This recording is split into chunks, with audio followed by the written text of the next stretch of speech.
Welcome back to episode 15 of Stirring the Pot.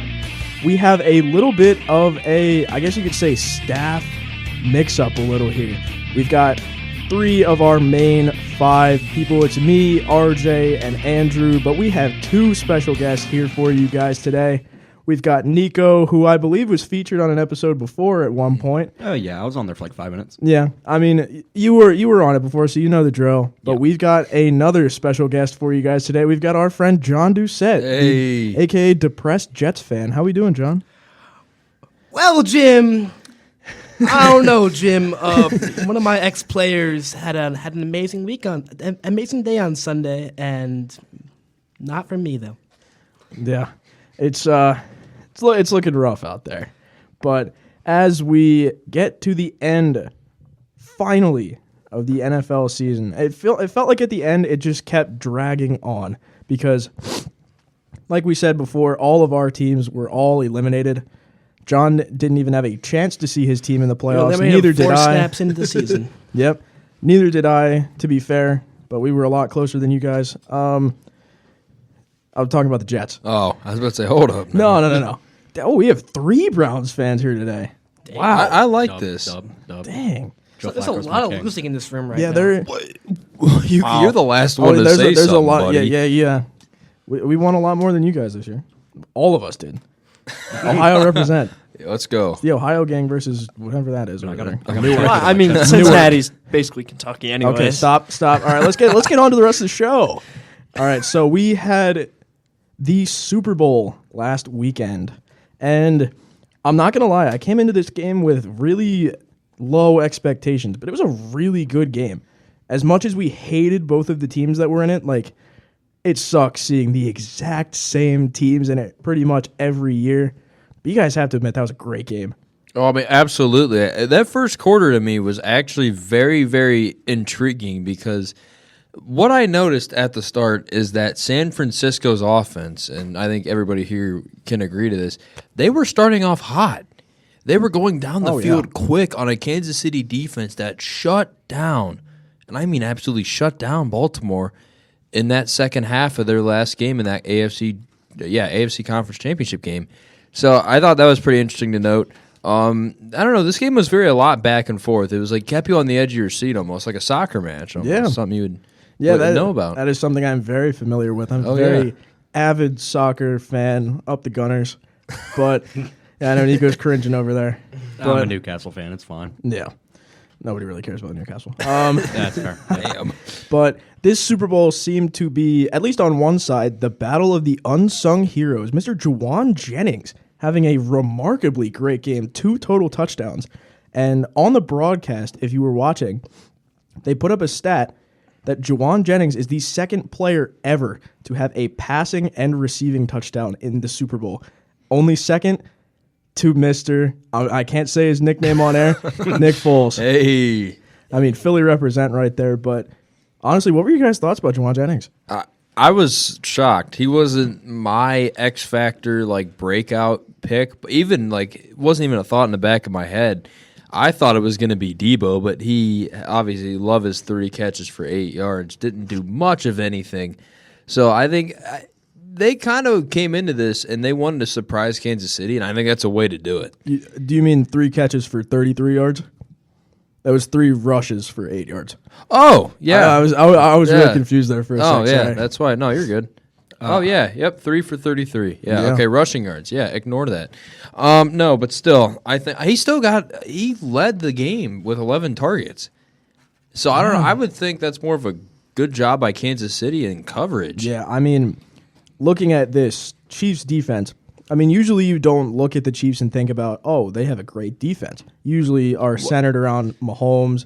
You think of Kelsey. You think of all the weapons that they have around. Not really any weapons anymore. I mean, I think this year was the first time you could have said, okay, Patrick Mahomes and their defense.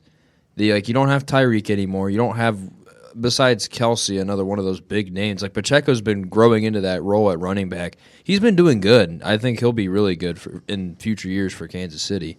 But, I mean, their defense, though, this year, it was really good, and Spagnuolo got rewarded 3 days after with that contract extension, which was, well-deserved. Yeah, good for Spags right there. And, I mean, it makes your life a lot easier as a defensive coordinator when you have probably the best 1-2 punch at corner in the league.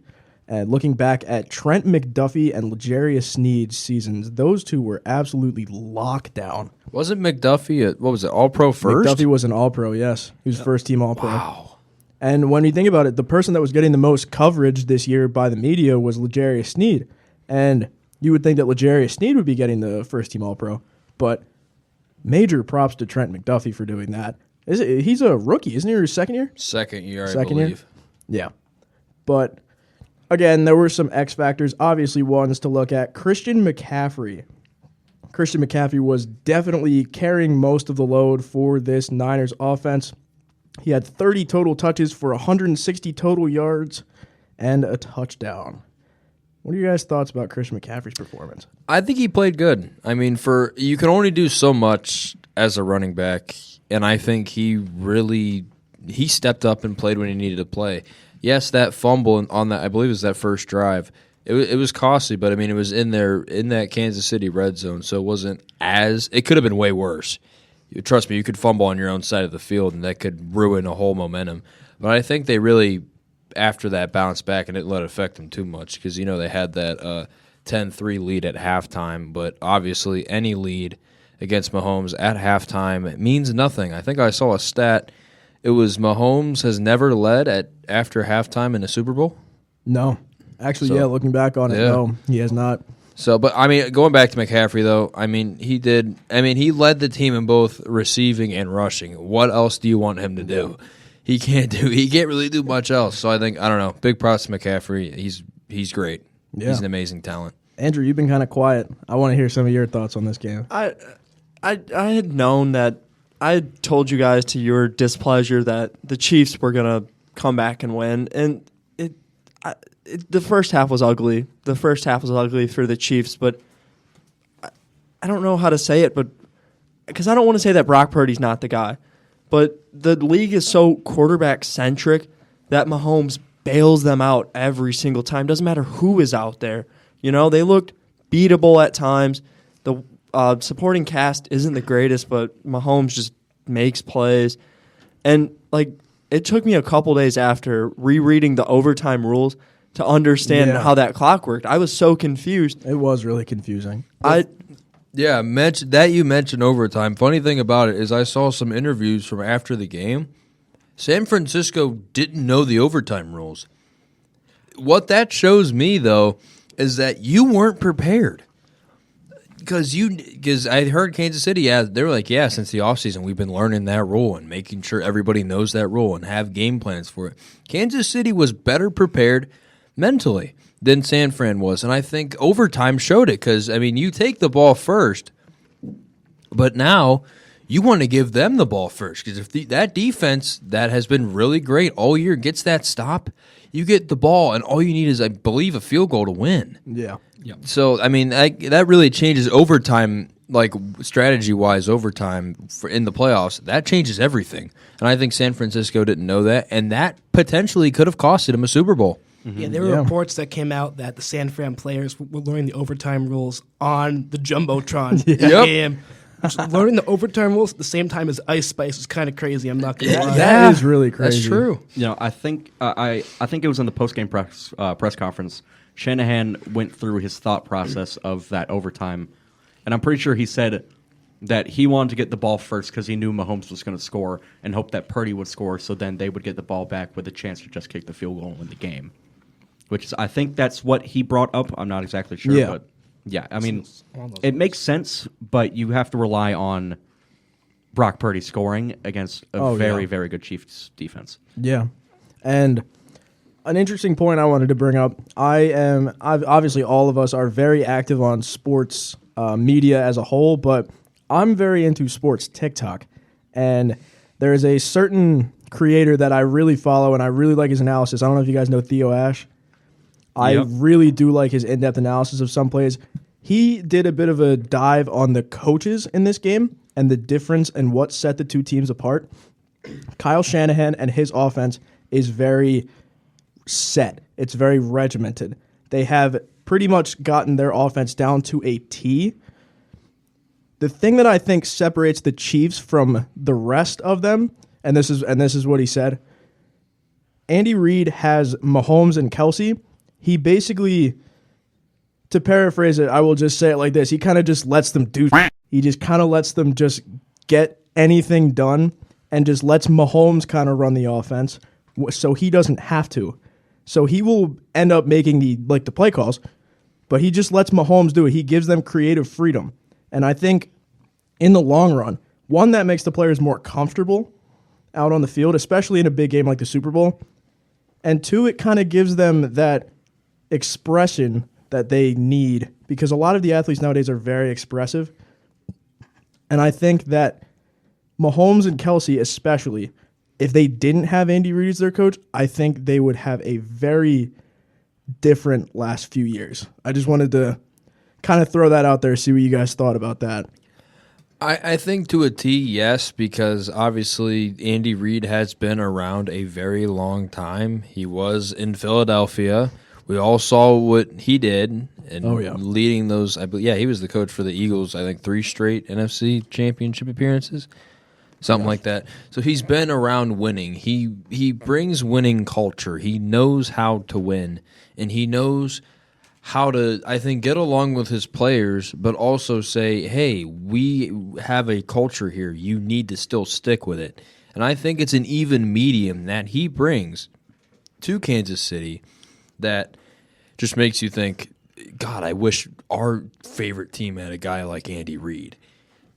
I think so. Culture really matters, and I think Andy Reid brings that culture, and I think that's why Kansas City has been so good, and they know how to pair coaching staff. As Nagy came back this year, people didn't know how that was going to go. I think it went pretty damn well. It definitely did. I would think. Ended in the ring. Exactly. Yeah, that's the end goal. I mean, it usually ends in a ring, no matter who's at OC. I mean, now you're seeing it, especially with Bieniemy in Washington. It's looking a lot more like it's not as much the coordinator; it's more the player that's in the system. I think looking at player, especially Patrick Mahomes, some of these quarterbacks nowadays are the system. And I think Andy Reid definitely, like you said, being around a winning culture, has been around winning for a very long time at the head coach position. I really do think that if it was not ran by Andy Reid, it would be looking very different in the AFC. Because I think certain coaches, especially like Shanahan, they have their set style. They let the players go into that system, and they don't really have much wiggle room, which I think definitely does suit a player like Brock Purdy. Which, I mean, he does have the ability to extend plays. Obviously, he's a great quarterback. But in the end, he does kind of fit the mold of a, I guess, slight above average game manager. And I mean, I don't like throwing that word around because it has a negative connotation. But when you look at the team, all you really need is a game manager. And I really do think that's what sets apart the Chiefs and the Niners. I really do think no matter what you put around Mahomes, he's going to get stuff done. And I mean, looking at Patrick Mahomes in the box score, 333 yards, 2 touchdowns, and a pick. He also led the team in rushing, which is, I know RJ called it. RJ did call, or was it RJ or Andrew that said that Mahomes was going to have to run around the field all the time? He wasn't there. That was me. Yeah. I mean, what I meant by that was not by what happened. I thought, I mean, and to an extent it was still true. San Francisco had Mahomes running, just in general, running. Just trying to get out, extend plays.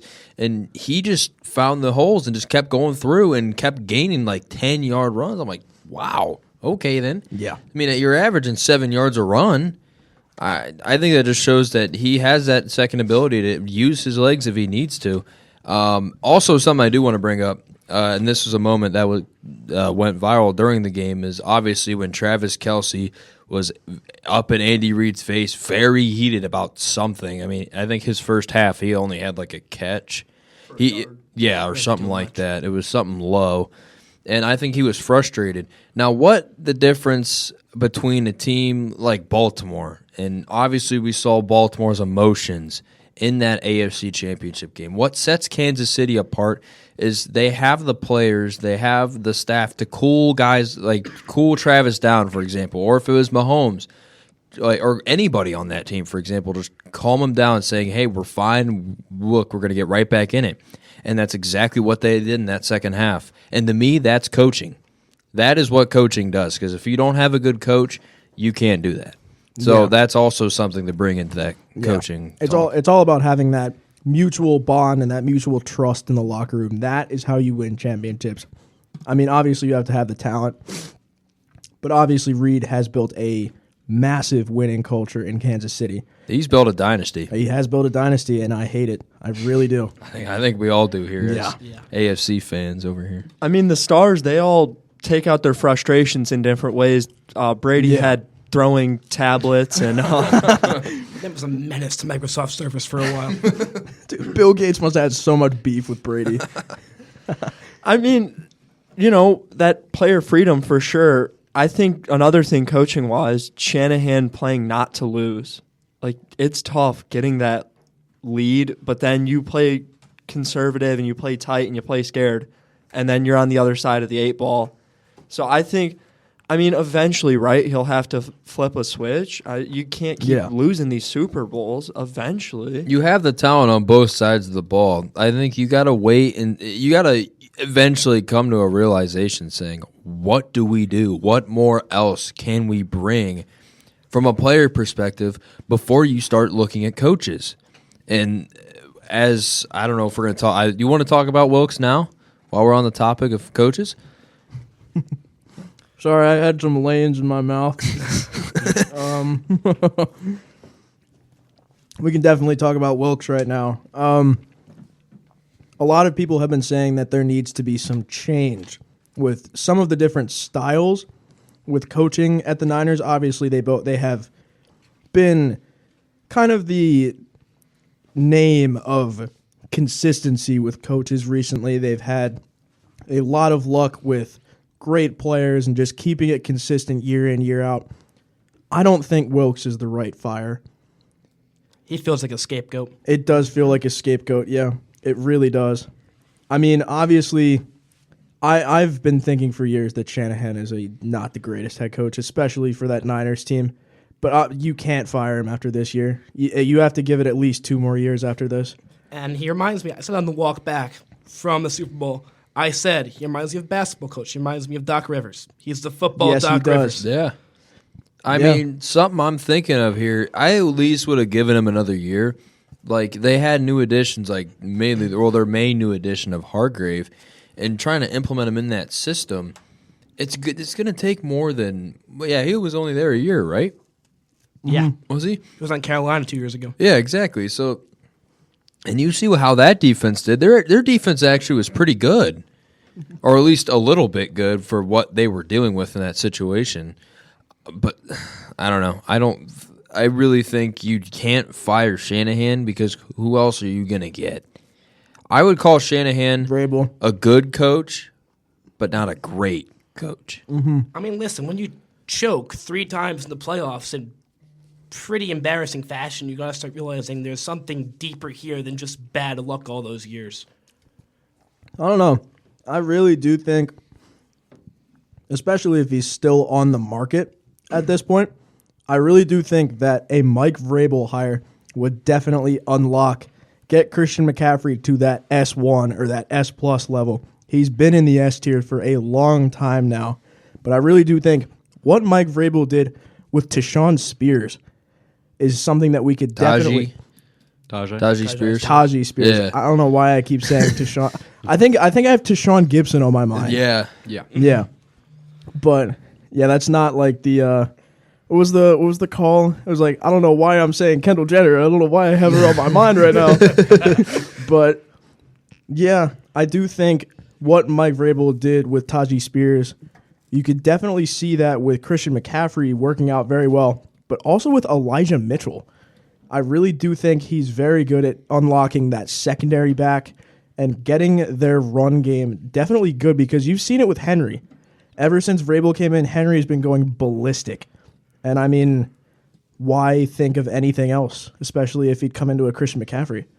That's true. I mean, it's something I think we're also forgetting to mention on how San Francisco runs their offense. They use Juszczyk a lot. They use the fullback position more than I think many teams. And only two I can really compare them to is Baltimore and Miami that use their fullback really that frequently. I think it's good. I think Juszczyk is really good, but you still need that second back. That if McCaffrey's having an iffy game, I mean, yeah, I guess you could call Juszczyk that second back, but you need like a developed second back. I think Mitchell could be it. It's just who's going to unlock that potential. I think Vrabel would be the guy to do that. But who's there? I'm not going to lie. I forget who their OC is. Who is it? Do they have an OC? They should. They should. Let me double check. It was McDaniel for a while, but now he's in Miami. Yeah, it was Mike McDaniel. If we're blaming coaches, special teams, Yeah, definitely. Oh, that fumble killed them. Yeah, the special teams was bad, but I also think the secondary of the Niners was not very good the entire postseason. I mean, really, it wasn't the best. Your best corner was Diamador Lenore. I mean, he's a solid player. Wait, for the Niners? Yeah. Charvarius Ward. Oh, yeah, Charvarius Ward. Yeah. Sorry. Oh, look who showed up. Yeah. But definitely I would say it doesn't feel like it does, like John said, it does feel like a scapegoat. It really does. But I think before we head on to the next topic, I think George Kittle having 2 catches for 4 yards is absolutely devilish work.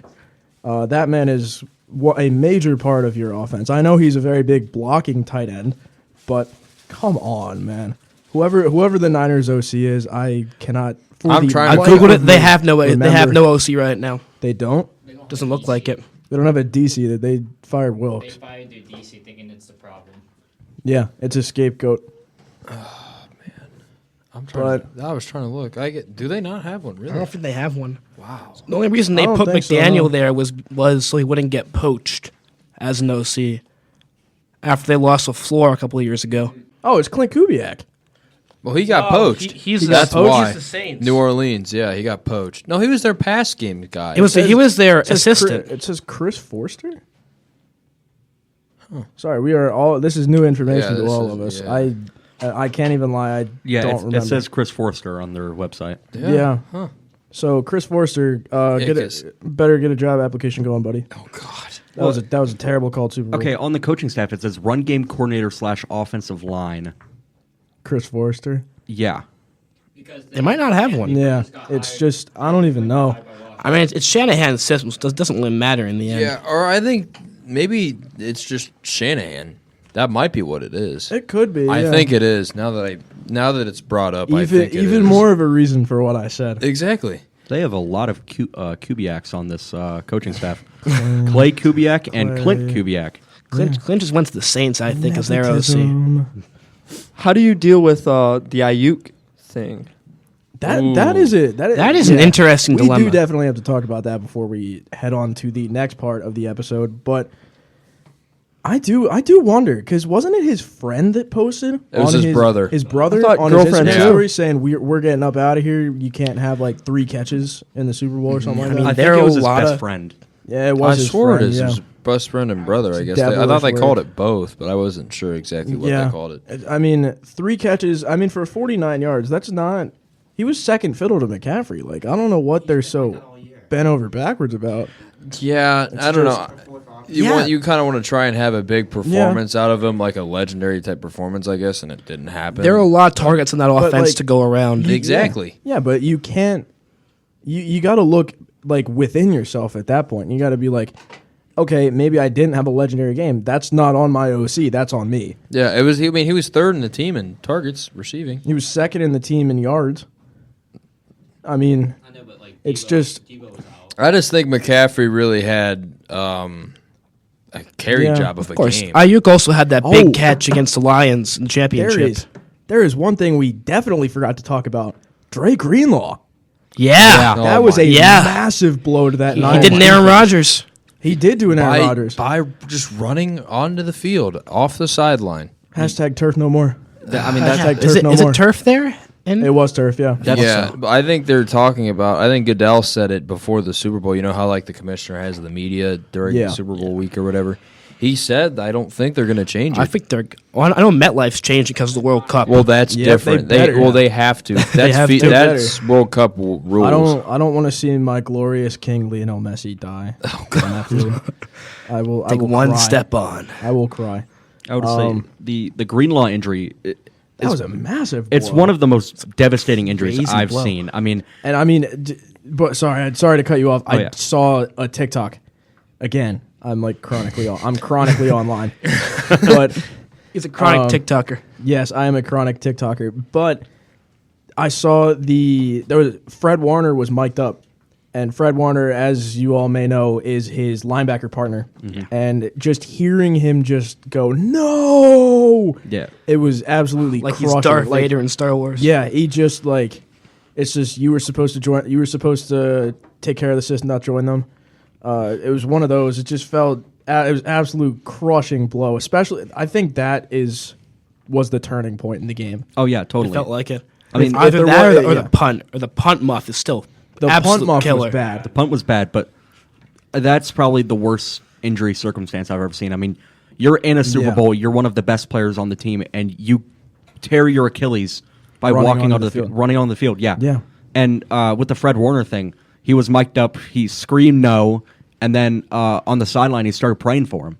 Yeah. Which I mean, it just goes to show how and he's tight going to knit be out those a guys lot of are. next year Yeah. too. It's an Achilles that late in the year. It's not going to be back till probably Yeah, like November, maybe- December. I don't. Yeah. Unless Yeah. he gets Aaron Unless Rodgers' he- Unless doctor. you get some of that witch doctor stuff that He Rodgers got. Yeah, Ayahuasca. they might try that. That's nuts. They might try. Well, because Rodgers, I think, what he tried that first new surgery thing, and it. Yeah, and He it did some worked. experimental It stuff. definitely worked. So yeah, I think you could probably see him back. Like, I'm trying to think. But yeah, Depends on if obviously you don't rush him back. He's a in. defender, not a quarterback. So Obviously, he yeah. has to run. oh yeah. Yeah. The big thing about Rodgers didn't And have to run. It just looked like he was one of the only people on that defense who was really bringing the heat. He was bringing the energy, and he just got caught up in it, and he stepped wrong, I guess. Yeah, he's one of the leaders in that team's defense. Him and Yeah. Fred Warner. Well, if not the. Yeah. It was him. It's him and Warner, in my opinion. But I mean, it's just And they- it's just absolutely crushed. and It's they a were already big out. morale. They were already out to Funga anyway. Yeah. Oh yeah, it's he was a- hurt. Oh yeah, He's been hurt Tonga. for a little bit, but still, I mean, he was playing. I think near all pro level. Yeah, he came out of nowhere like 2 years ago. he did. He I thought it is, was he is a last year, very yeah. good What- safety. But Yeah. I Just, have I have breaking news out of the NBA. I know it's off topic.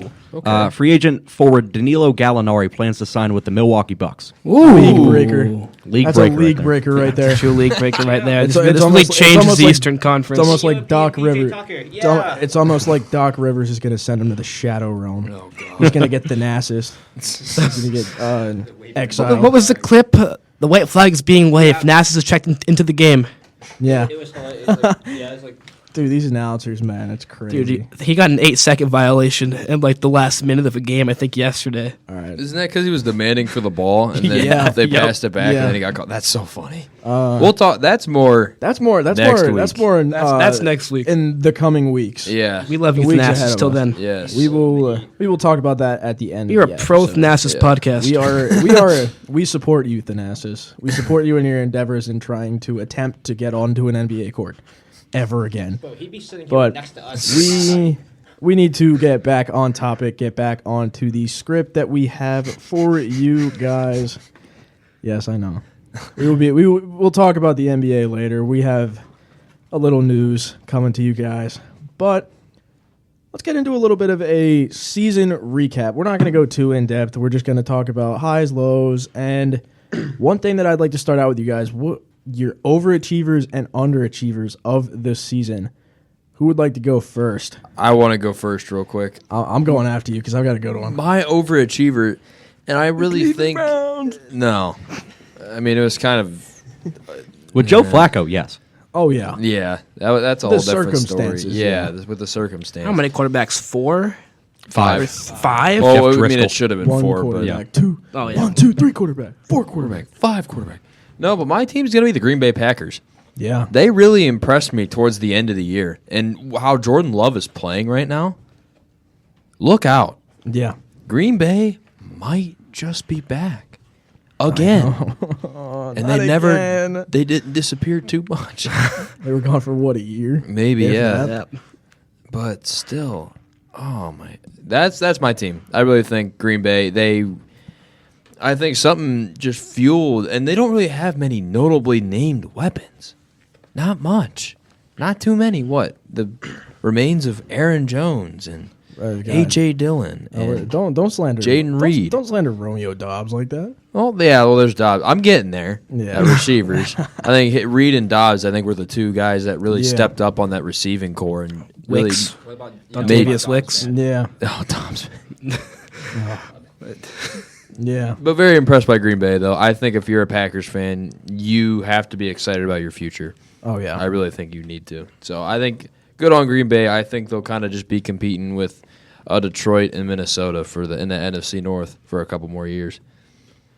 My overachiever, they really don't have a bright future, in my opinion. I'll go the Rams. 10-7. That was mine. I mean, I think the thing is, you don't know how many years you have left of Stafford and everyone, but you have McVay, and Puka. There's not much past that, but you made the playoffs. Tyler Williams? So Does Cooper Cup not exist? He was hurt for a while. I mean, yeah. It was. you Yeah. just don't know But- how many more years of this you have. That's Because fair. it's That's like fair. it's the exact same thing that Harbaugh did at Michigan. I don't want to go through a rebuild. I mean, yeah, Harbaugh's never said he didn't want to go through a rebuild, but every rumor with McVay is he doesn't want to go through a rebuild, and he might retire. He might cash a huge deal with Amazon. So you never know when the ride's going to end with Los Angeles. There's always Aaron Donald rumors at the end of every year. It I'm feels like. shocked he hasn't retired. I think if you're Aaron Donald, you retire this offseason. Yeah. He's got nothing left to prove. You got your Yeah. coaching. He's got his ring. He's got his depoys. He's got his rings. He's got his his ring. He's going his Ring. first ballot. Yeah. ring. I'd say he's a pretty. And you have your- for sure first. You ballot. have your coaching staff poached too. I think. What other chance of their? I mean, I don't really see a chance of running it back Yeah. to that old run of them being the Super Bowl champs, beating your Bengals. Yeah. Let's not talk about that. All Hey, right. at least you guys made it there. All right. Should I go? Are we just going overachievers first? I have an Yeah. overachiever to hit you guys with. I've got one that I think going a little into the season, they definitely thought that their season was over, and especially concerning drama with their star running back at the start of the year. I think the Colts were big overachievers. I was going to take that one. Especially with the absolutely crushing blow to their very talented young quarterback, Anthony Richardson, in his rookie year, and the contract dilemma with Jonathan Taylor at the start of the year. Everyone thought the Colts were going to suck, but they were, I think, one drive away from the playoffs this year. One with drop the away. Texans. One drop? Yeah. That's right. It was their third string running back. Some drop, yeah. Yeah, but I really do think that this is a great, and I mean, I've talked about him a lot. He is one of my favorite coaches that I've seen in a very long time. I love Shane Steichen. I think he did an absolutely incredible job with Hurts at the Eagles and a very good hire for the Colts after the Frank Reich era. And I really do think that the future of this Colts team is very bright. We could be seeing Andrew Luck-esque Colts coming back. Absolutely. I think Anthony Richardson had that. I don't know. You could tell just off of his first couple games, he was putting up great numbers. He was leading his team very well. And for a quarterback that was thought of as a long-term developmental pick, Yeah.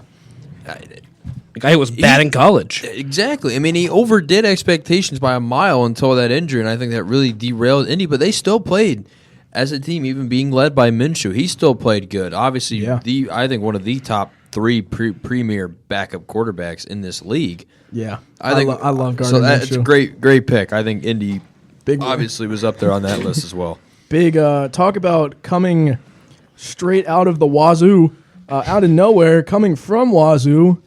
Gardner Minshew, baby. What a season from him. And I think two players that you need to highlight from this season is their backup running back, Zach Moss, who was absolutely carrying that team when Jonathan Taylor was out. I picked him up on my fantasy team. Carrying Thank you, for Zach fantasy Moss, teams. for a few wins.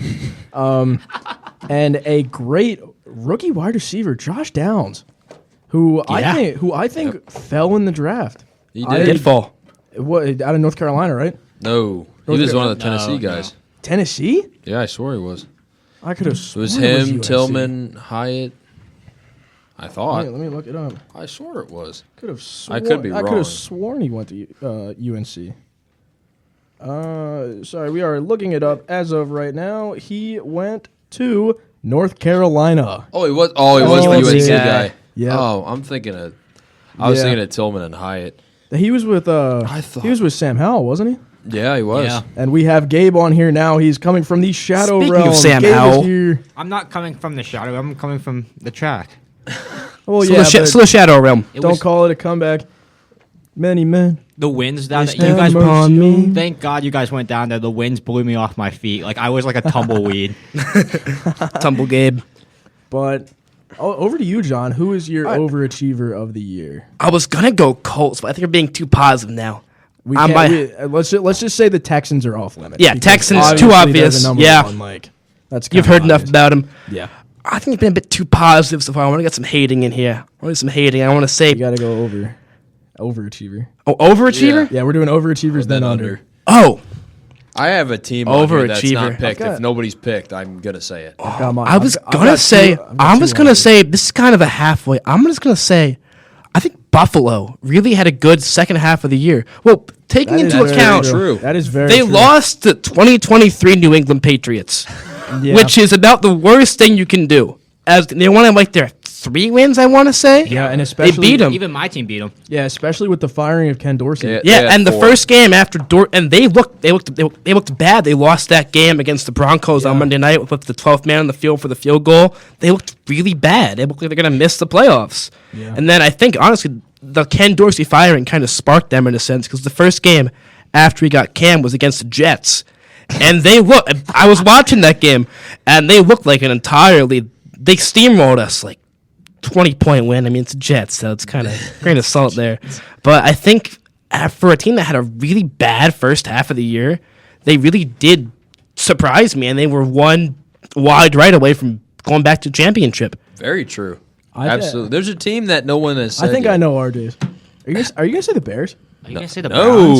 No. Are you no, saying no. the Browns? Tampa Bay. Oh God. Yes. Oh yeah, Yes. 'Cause, I I completely mean- forgot. With Canales and Baker Mayfield, I really was not expecting this team to win the NFC South. Yes, the Yeah. NFC South I know. might be a little bad. I know I'm getting a lot of sour looks for that Bears take, but did you seriously see them going 7-10? Not what I was talking about. I was talking Okay. about I love Baker Mayfield, but it's kind of the same with the AFC South. Is it really that impressive if the whole division sucks? Did you they expect beat the Baker- Eagles in the first A round. division That's win is a true. division win. That is the biggest thing. But I mean, Yeah. other than that, the division's awful. A division win is a division win. The It Falcons. is. Yeah. I mean, come on. I say mean- that non-biasedly as a Washington fan. Yeah. It's Dallas and Philly, and then there's just you in New York. Let's toss it over to you, Gabe. Who's your overachiever? I'm gonna have to go, and I know it sounds weird. I'm gonna have to go with the Jets. Really? It's a weird pick. What? And I'm gonna say Really? this. No. I'm gonna say this. Yeah. I'm gonna say this. They lost Aaron Rodgers, and you saw what they were last year. They just traded away a whole bunch for Aaron Rodgers. They got a lot worse, and Zach Wilson's development had done nothing. He is like his development is moving as fast as a parked car. So I mean, they beat the Bills season opener. They beat the Eagles. And they have the worst passing offense. I've never seen a team have 6 passing touchdowns through like 10 Yeah. games. I mean, our offense was generationally bad. I felt like I was watching Iowa play football for a hot second. This is a pro Iowa football. This is just a podcast pro here. Iowa podcast, He but said about 6 touchdowns in 10 games. I'm pretty sure Iowa did that's that. Iowa numbers right there. Yeah, I mean, but we won a few games we probably should not have won just based off a really good defense. And Zach Wilson's not a very good. He's a very bad quarterback. I mean, something I even Yeah. noticed. I went to the game where the Browns clinched the playoffs over the Jets on Thursday Night Football. Something I really noticed of that defense is good. It's a good defense. We got stopped a couple of drives, but your offense could just not do anything. And then Yeah. even sometimes like special teams, there was a blocked field goal that game. It just seemed like there was also a story time about this. There were 2 Jets fans sitting like a row or 2 behind us, and the whole game, and I'm serious, the whole game, they were just dogging on Thomas Morstead the whole I love Thomas Morstead. the whole game. I've Yeah, never Braden Mann for 2 years. I've never seen a punter get heckled for a whole football game. That's crazy. But because we were close enough, as you can just see him right there, like place holding ready.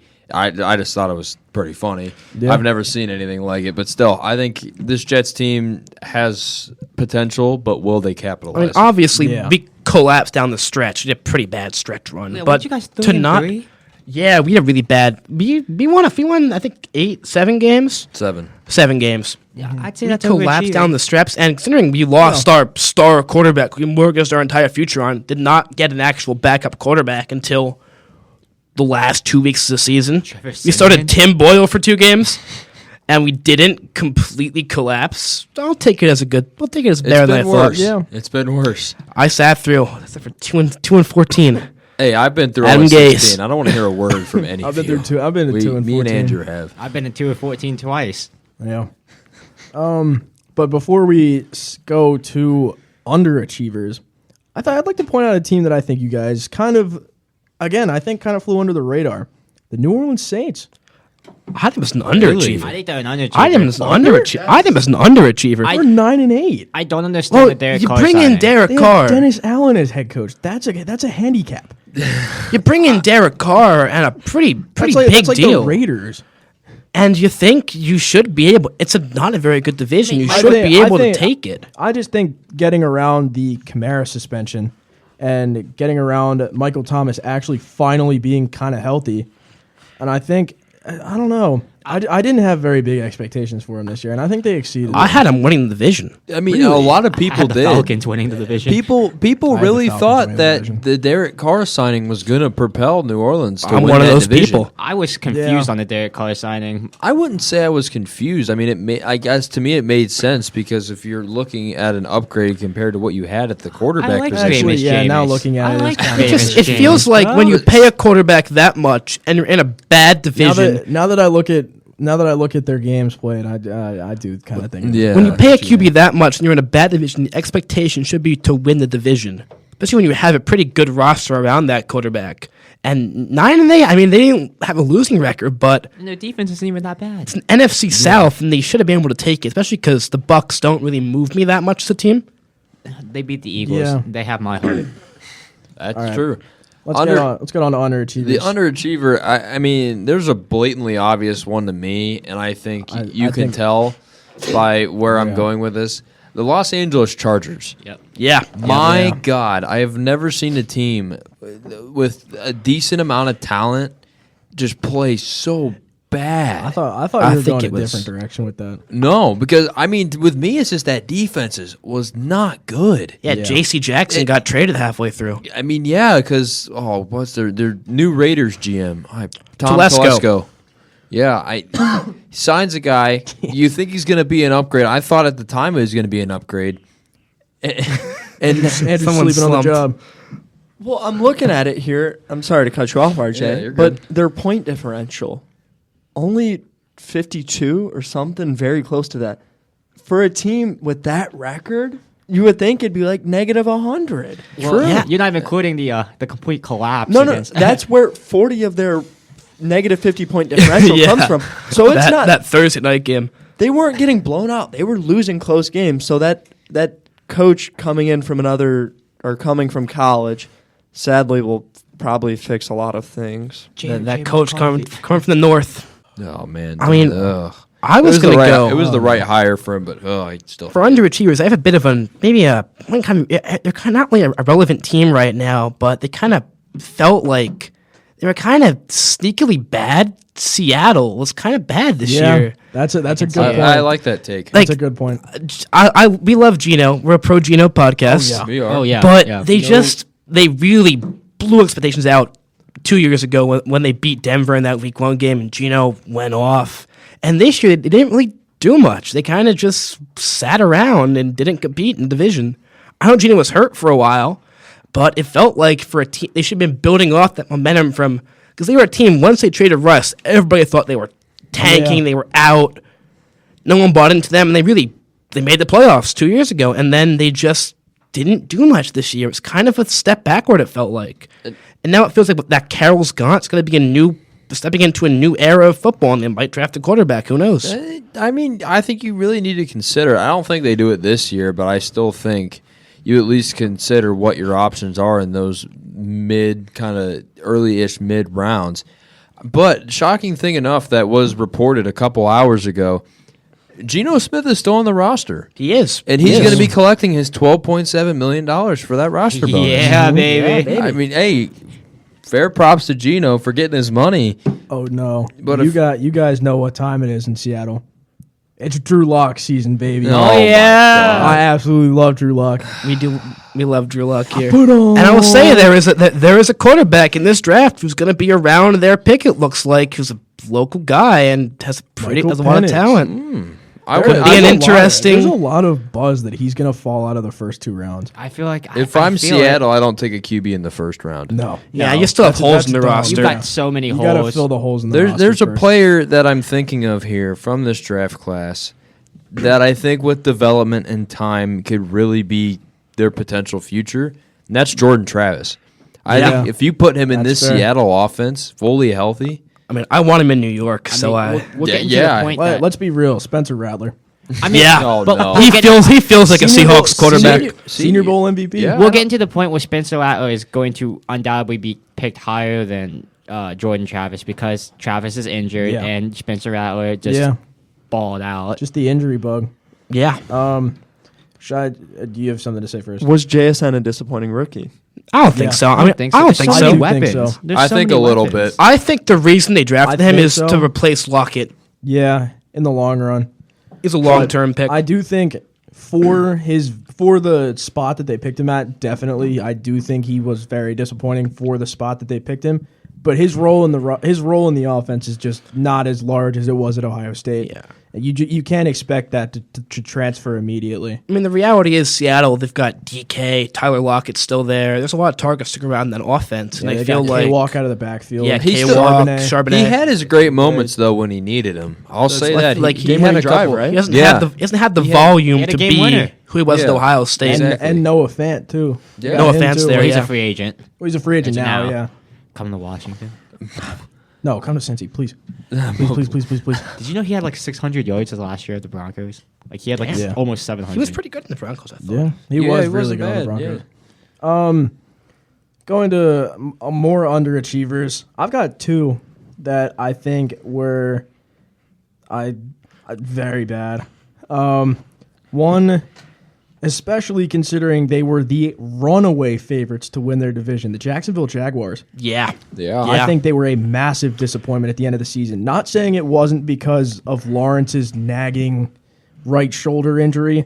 I do think that Or played what- a massive part in it. It was his ankle too. Yeah. I thought, right? It was his ankle, but the main one was his Yeah, it shoulder. was, yeah, mix they, of they were both. adding Ridley after his suspension got Yeah. back. Everyone thought they were going to Didn't be really the do much. surefire favorites. To I win would the know I South. had him in fantasy, and he was not very good. But I mean, looking at that division now, are the Jags It's still the competitive. favorite? I mean, No. I don't think so. No. It's anyone's. I've gotta go except the Houston. Titans. I'm going to go a bold take. I think they're third. I think the Colts win the division next year. The Titans are in prime tank bowl position. Yeah, they the- really are. I'm going to be honest here. Is there a T-Law conversation to be had? Like, No. is he? No, is he I still think he's the guy. not who we thought he was coming out of Clemson in the Well, draft. it's what you look at with Joe Burrow, because Joe Burrow has had that nagging injury. He always has like a little knock, and it usually gets in the way of the offense's production. And I guess you're just seeing that with T-Law now, like 2 very highly touted prospects coming out of the draft. They're both insanely good quarterbacks, but you just look at it and you think of like both. You can kind of compare them in that sense to like. It's just the injuries that get to them sometimes, and that's the only thing that's halting that offense. I don't think it's a T-Law conversation yet, but if they have a year like this last year, next year, there might be some question marks around him. I think at that point though, it would be a Doug Peterson conversation. It would be, yeah. It needs to be. I It, mean, it would be at that rate. Sometimes Doug Peterson's decision making kind of mind boggles me. Yeah, it is very questionable. Yeah. I mean, but also with the Joe Burrow Lawrence comparison, Burrow has taken his team to a Super Bowl. That's very true. Has Well, I Lawrence don't- taken his team to the? Oh yeah, he did. He Yeah, beat, oh he my beat the God. Chargers. Yeah. He beat the the Chargers. People forget Lawrence had like what 3 interceptions in the first half. He did, yeah. Yeah. He had a bad game. in the We're down first half. 27 at half. Highest he's made it, I believe, is the divisional. Yeah, So, and they should have won that game. They probably They should have won that divisional game against KC. Yeah. Hot I take. don't know. You can write this year off for injuries in Jacksonville, for Yeah. T-Law's nagging And issue, ETN. and ETN being hurt, yeah. He always has injury trouble though. Yeah, he ever since his rookie year. But I think next year is going to be a pretty crucial year. It feels like an inflection point for them. Are they going to course correct? This is kind of the franchise's contract year. This is Yeah. their prove Yeah. it year. That's a good way to put it. I But- think it's a pretty good year for the next year because Christian Kirk's contract is up. Yeah. Yeah. No more Ridley, right? He's a free agent, I think. Yeah. I think they re-signed him for 3 Did years. I thought they he was a re-signed free him, agent. yeah. I thought they signed. They got the trade. I think they and did signed or re-sign whatever. him. But onto another disappointing team that I think, especially considering what they did last season, they brought a little bit of a rift in the NFC, the New York Giants. Ooh. No, they were bad. You just didn't see him. Oh wait, no, he's. Oh wait, Really? no, he He's is a free I just looked it agent. up, Oh, yeah. At least a free agent. I know that. He was I finishing know that up- because of Sauce Gardner's I fitting thi- out. We should sign him in free agency. Yeah, I'm looking at it here. Yeah, he made 11. Yeah, Don't say 11 T. million. Higgins. Well, T. Higgins is rated the #1 free agent wide receiver right now. Not surprised. Well, I Oh, mean, obviously. deservedly so. I mean, I I think- am a big Pittman and Mike Evans guy, but yeah, I can see the age thing coming in the factor. Oh, yeah. Well, I think if the Bengals do try to They're going to tag him, franchise Such tag a him, waste. That's such a dumb he's tag. not going to play under he's it. gonna decline No. it. Yeah. Yeah, I don't think. Did you he see what they will. did with Jesse Bates? He wants wide receiver one Let's money. not talk about Jesse Bates. Why Yep. not? Why don't we want to talk about all pro safety Jesse Bates? Do you want to talk about your Commanders? I can Suck. I can go right now. Number the two- new number- regime. Okay, let's save that for later. we got that we coming will up. be getting Josh on to, Harris is like Emperor Palpatine Wow, over we there. are we are 51 minutes in. Jeez. Let's try and wrap it up. I'll just send it over to John and Gabe for their underachievers this year, and then we'll head on to the main part, the coaching carousel. Underachieving team this year. I've got to go Minnesota. Yeah, I know Yeah. Kirk got That was hurt, going to be one of my picks. but That's a good they. one. I mean, everybody knew their run in 2022 was kind of a fraudulent run, but Yeah. still. I mean, I wish Kirk did not get hurt because I feel like it would have been a different season because he was playing out of his mind those first couple weeks. But for a team that has a lot of talent and a good coach and made a playoff run last year with a high record, it was disappointing to see them fall so flat. And even once they got a good quarterback in Josh Dobbs, he kind of fell flat in his face, and they just kind of meandered around for a bit. Yeah, that is very true. Let's send it. Gabe, who's your I mean, underachiever? Undoubtedly, the most underachieving person of this year was Usher. But we're gonna move on to actual teams. I have to go with the Broncos. Their excuse. Their excuse. Under? Really? Yes. I would put them more close I'd to say over. closer to over. No, I would, yeah. I would put him. They were a yeah. huge underachiever to the point of because of what their excuses were. Their excuse was, "Oh, we have Nathaniel Hackett, yada yada yada." You trade away a first and a second round pick for Sean Payton, thinking that's going to fix your problems, and you lose to the guy you just fired. Yeah, I mean, yeah. Russell Wilson has gotten so bad that you cut him. I mean, Jerry Judy- still doesn't make sense. Jerry Yeah, that- Judy was a complete disappointment. Cortland Sutton looked amazing this year. That's a positive. Russell Wilson was the only reason they were winning those games. Like, I mean, Yeah, he had was- that nice yeah. 5-6 game Yeah, stretch. he had like a Questionable 3-1 move. touchdown interception ratio, which is like better than Josh Allen and Trevor He, Lawrence. I he mean, crushed the Browns in Denver. I remember looking at that. I'm like, where was this? and it was like, but you trade And- away all these picks for Sean Payton. Jerry Judy's not doing well. I mean, what is going on? And that defense kind of took a step back, honestly. I would say that, yeah. The big win of the year for that Broncos team was the Chiefs win. Yeah. That was that was their Super Bowl. 24-9. That was a Yep. huge win. That was their Super Bowl. Yeah. And it was also the Raiders Super Bowl when they beat them. yeah. Yeah, the Russ cutting move still doesn't make that much sense to me. well, because that's it felt not like they were official. figuring He's it out. still on the roster. He is still on the roster, is yeah, still but there it kind of now. feels They're like debating. I think you have three options. Obviously, it's you keep him on the roster. You actually build around him. His new contract is just about to kick in. it hasn't kicked in yet. Yeah, Yeah, exactly. It's just about to. I think there's no way you can cut him because that dead cap, you're screwed. yeah, he would be screwed. You're going to have like 4 horrible years. You might as well just try to play with him or just trade him. It felt like they were making strides towards figuring out that Peyton-Russ relationship at the end of the year, winning some games, looking more like what we thought they were going to be once they first got Russ. Well, I think something that they should do, trade him to Atlanta. Yeah. I think That's Pittsburgh so. for him. I think Pittsburgh for him is the right spot. I think That's Justin's Justin going to Fields' Pittsburgh. landing spot. And I'm going to cry when that's dropped That because sucks. Ohio State players going to either Pittsburgh or Baltimore. I'm sick and tired of it. I'm done. Yeah. It's like so sad because I can't root for him anymore. Before we move on, though, But Eddie Jackson to the Bengals would be the move. That would be. I don't like. I the think he's too I don't- old. I think he is too old. I don't like the contract that he's coming off of. I feel like he's going to want a similar one, and as a Bengals fan, I would not. I'm gonna say it. I would not want to give up that contract. to He him. feels like an Eagle. He does feel like an. Yeah, I feel like he would be the Kevin Byard partner. Yeah. Is he? Is he a free agent? Yes. No, he's He was not. on a I don't 1 year, think he wasn't He he? was on a 1 year. Is he a That's free why the agent? Titans traded him, because he was on the 1 year. Yeah. And they'd rather get something out of it, which That- was a 6th and a 7th, than they I'd would. still picks. Yeah, you Yeah. can flip them. But, I mean, I think we should call it wraps there. End it off on the Broncos, who are going to be mile high in debt after this year. Yeah. Get your stuff together, buddy. Get your taxes in. It's almost April. Hey, I but- mean, they're owned by the owners of Walmart. yeah, They and got they money. are. Yeah, It's a Walmart team. maybe they should start Yeah. Walmart too. Yeah, it is a bunch. It is a bunch of That's right. Walmart former Broncos on that team. But let's head into the beef of this episode. We have got the coaching carousel, something we've been meaning to talk about for a couple episodes now. We've been putting this off for a few weeks. You're welcome Yeah. for that. Yeah. Yeah, thanks. But we have been putting this off because we wanted to let all of the coaches settle into their new positions. Even and some of the coordinators, too. even the coordinators, yeah. We just got word today, I believe. Wasn't there something happened today? Kubiak was, I think, today. That or was yesterday. already It was announced. Kubiak. That was Okay. announced that they were finalizing stuff before the Super Bowl. Oh, it might have been, started. Yeah. But it wouldn't be coaching changes if we didn't have our resident Commanders fan here. Gabe, take it away. I'm trying to figure out, because we hired like 90% new staff, but Dan Quinn is now the coach.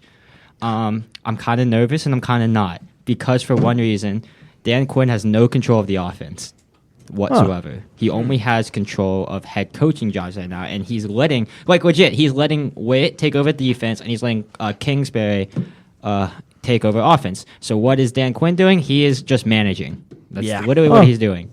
Getting paid to stand there. I kind of like. I honestly Yeah. kind of like.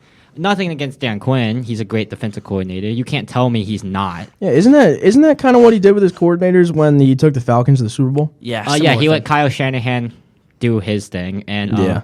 I think actually no, I think he had defensive control at one point for the Falcons. Yeah. But I like Dan Quinn, what he's doing so far, hiring these coaches.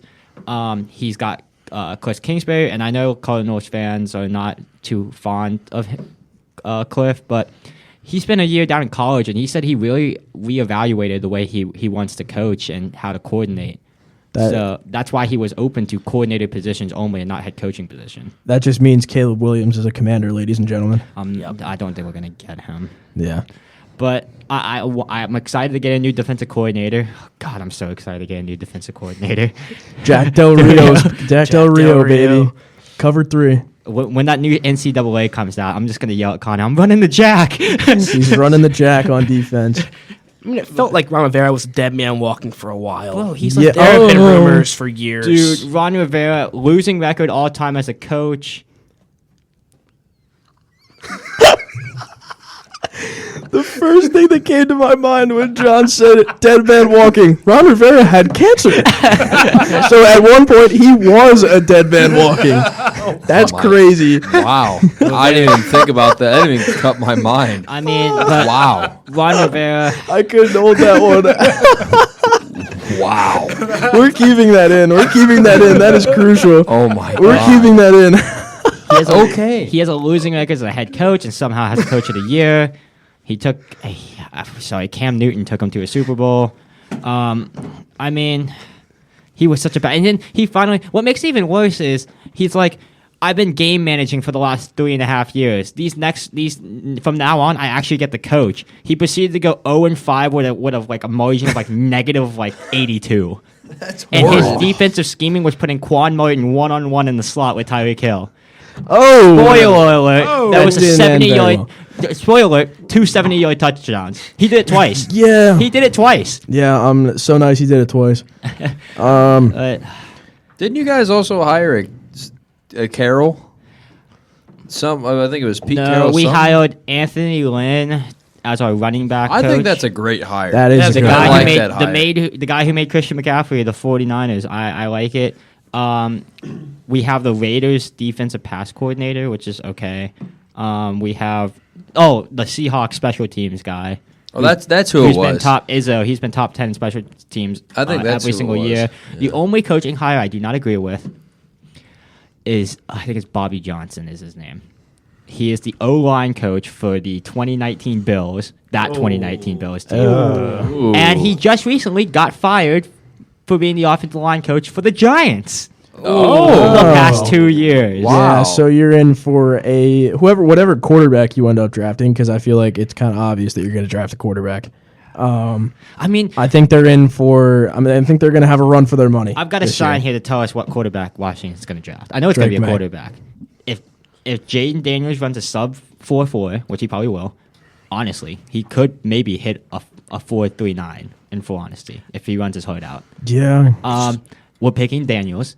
It's gonna If we pick hurt. up Trubisky in free agency, we're getting May. I hope you know if you draft Jaden Daniels, it's going to be RG3 all over again. Oh, yeah. Yeah. He's going to die out there. He is going to die out there. See, Yeah. it feels to me like we've seen a lot of teams. I'm thinking the Jets mostly here try a rookie head coach, rookie quarterback combo. And it hasn't worked. Obviously, Houston's the exception to this, but The it felt Ravens are the like. exception, too. But it felt like. Joe Flacco and Jim and... Yeah, in more Harbaugh. recent years, we've been seeing rookie quarterbacks and rookie head coaches being paired together, and it hasn't really worked out that often, all that well. And I feel like the Commanders tried to get in the I don't think he hears you. tried to get in this. Rex Ryan. Come back, Rex Ryan. I miss you. What? You miss him? The only 2 good years of Jets football in my life had Rex Ryan at the coaching. What helm. were those two? Yeah. What were those 2 years? 2011. I was 4 and 5. But it felt like they got an established like, head yeah. coach and Dan Quinn, a guy who's been to Super Bowl before, who's had good teams in the past. He has a ring. You know that, right? As a Dan ring, Quinn has a yeah, ring. as the defensive coordinator. For the Seattle Seahawks. And getting some good stability in the W. organization for future. Whoever they draft is going to have a pretty stable environment to come into, especially after all the Dan Snyder stuff is kind of out of the way now. Oh yeah, the new regime, bro. We're building a Death Star of coordinating and coaching, and then we just got Bob Johnson there, like that one idiot in the mix. That makes no sense. I saw it. It's like the soldiers with the clown. Yeah, I and the saw lion, it. yeah. There was The a thing- 3 dragons. Oh yeah. Oh, So it made no sense to me. We also signed there's David Blau as our assistant quarterback coach. Wow. David Blau? I think it's David Blau. former Lions legend David Yeah. Blau. He actually he has so much praise from Ben Johnson. Fun fact: David Blau actually won a Thanksgiving game for the Lions. I was just about to ask if Yes. he played on Thanksgiving. yes, David Blau. He, Yeah. he got his first career touchdown. Guess what he did with that game ball? He threw it into the crowd because he forgot it was his first career touchdown. Bro. That's my assistant course. quarterback coach. Oh my gosh. But he's supposed to be some type of quarterback genius. Like from multiple coaches. Really? Yeah, he's supposed to be like one of the smartest quarterbacks they've ever seen. It didn't show. It really didn't if show. you can't perform, you coach. That's why very true. That's yeah. why I coach track. That is very true. All right, so let's kick it off. And Gabe obviously went on with the Commanders. He got their OC and DC coming in. Cliff Kingsbury coming in for Eric Bieniemy, and Joe Witt Jr. coming in for the all terrible Jack Del Rio. And Ron Rivera. And obviously Ron Rivera got the chop. Let's go on to some of the other head coaching shifts. Pete Carroll was told basically to leave, and then he said, I'm staying. It's just like I'm not the head coach anymore. I got an office job now. And it's like, yeah, you got fired, buddy. You got fired, buddy. For Mike McDonald of the Ravens. I mean, I think that's a pretty good hire. It's a great hire great for hire. him. It fits Seattle. I think Yeah. Yeah. McDonald, and obviously you saw what his defense did in Baltimore. Yeah. I really think he could bring that to Seattle. And I think, obviously, we've all thought of Seattle obviously throughout our childhoods as a team with a great defense. Legion of Boom. Yeah. Yep, Legion of Boom. I think will- he could. I'm not going to say he's going to bring back that level. Of No. defense, But he's I don't still think going to anyone he's still can. going to bring a good defense to Seattle, and I think that's something they really need. Definitely. Going on to some of the more irrelevant ones before, I won't even say irrelevant, but going on to some of the lesser important ones. You've got, obviously everyone knows that the Raiders, Josh McDaniels was fired midseason, and Antonio Pierce, they finally made the right decision in that That was the organization. perfect They decision. kept 3 Antonio years. Pierce. I mean, he had that locker room. He officially is now the head coach of the Raiders, and I don't know why I wanted to say Oakland Raiders, the Las Vegas Raiders. Now we have the Titans. I'm going to cry saying this one. Mike Vrabel was fired for absolutely no reason, and they poached the Bengals offensive coordinator, Brian Callahan. I want to die. That's going to suck. But we did hire, I'll get into who we got for our new OC position. Well, you know where Vrabel is now, or most likely going.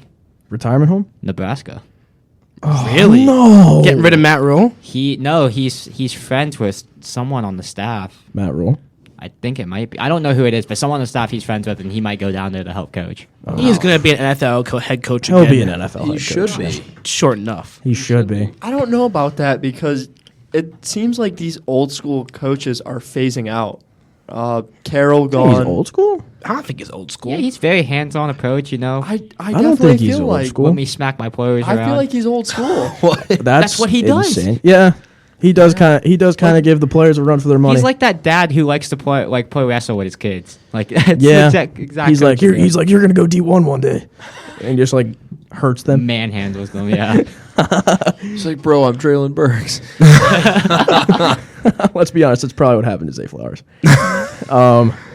But we have another kind of irrelevant one, but one that I am very sad about because was such a good OC for the Buccaneers this year, and he is getting thrown into a flaming pile of garbage in Carolina. Frank Reich was fired, and for the second straight year. for the second straight year, yes. Sometimes you got to look back at it and be like, it's definitely a problem with me and not the organization that I've been a part of. Dave Canales comes into the vacant head coach position in Carolina, and he is getting thrown to the wolves, and it really makes me sad. I might have a hot take on this one. I think this is my favorite hire of the offseason so far.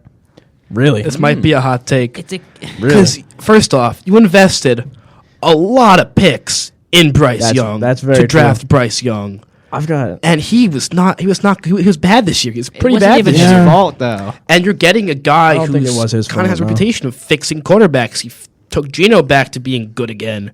He took Baker Mayfield and beat the Eagles in the playoff game.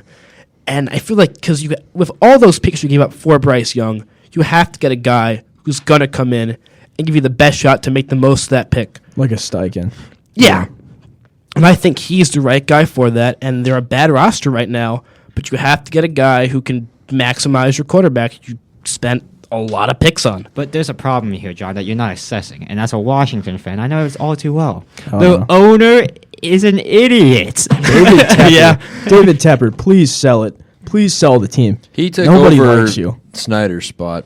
No, yeah, Jim as Irsay. the worst Jim owner in the Irsay. league. I know. Jim Irsay is just funny. Jim Irsay, Tepper's yeah. worse. I'd really say Tepper's Jim worse. Irsay- At least a good okay. owner, I feel like. Yeah, I've got a similar take on a different team that John had. I think probably one of the better hires this year was Raheem Morris for the Falcons. That's a great, yeah. Yes, the I think- homecoming back yeah, again. It is a homecoming. It gives me a lot of D'Amico Ryans vibes from this.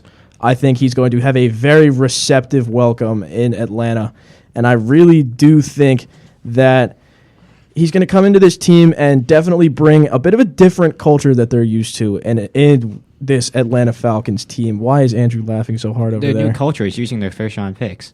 That's very true, yeah. That is very true. But I do think the new regime in Atlanta will, now that the bad man, Arthur Smith, is gone, they will... that makes me so happy. As someone who That had makes me so Bijan happy. in 3 fantasy leagues last year, I am so glad Arthur Smith is gone. Johnny Oh, Smith, you are okay. going to the Steel City. We will, right now, I will say one of the coordinator switches. Nico had a very good point that I really wanted him to bring up on this, but he had to go, he said that going from Matt Canada to Arthur Smith is like going from diarrhea to constipation. It's like the lesser of two evils.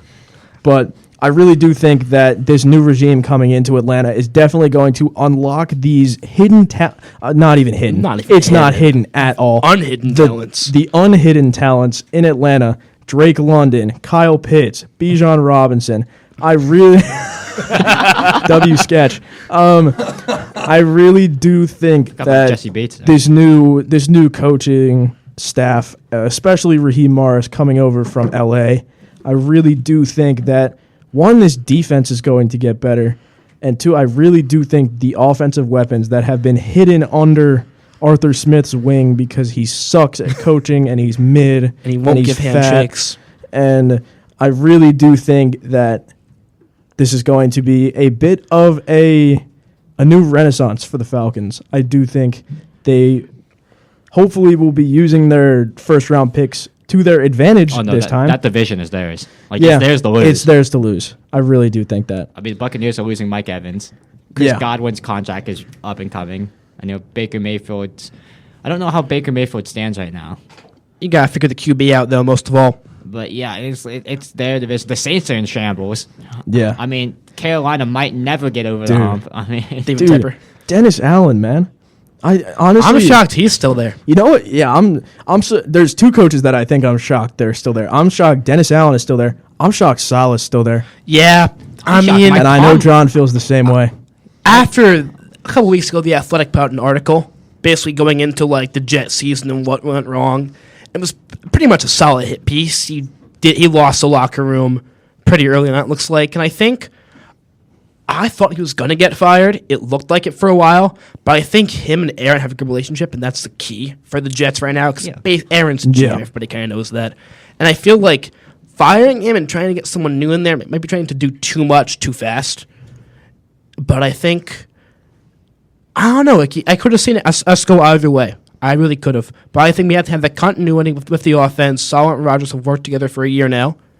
And he's a defensive wizard. He's a great defensive coach. And our good defense is largely because he takes guys like Bryce Huff, undrafted free agents, to get some 10 sacks a year. Yeah, he made Jets C.J. Mosley look good. That's kind of hard to that do. is kind of hard. Pro Bowler. Yeah, Pro Bowler C.J. Mosley.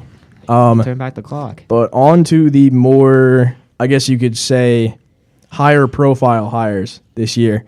Bill Belichick, the end of an era in New England. Thank God. Was it 23 years? And he was know the who coach? beat him in the last game? 23 or 24? I think he came We in did. 1999. So 24. Yeah.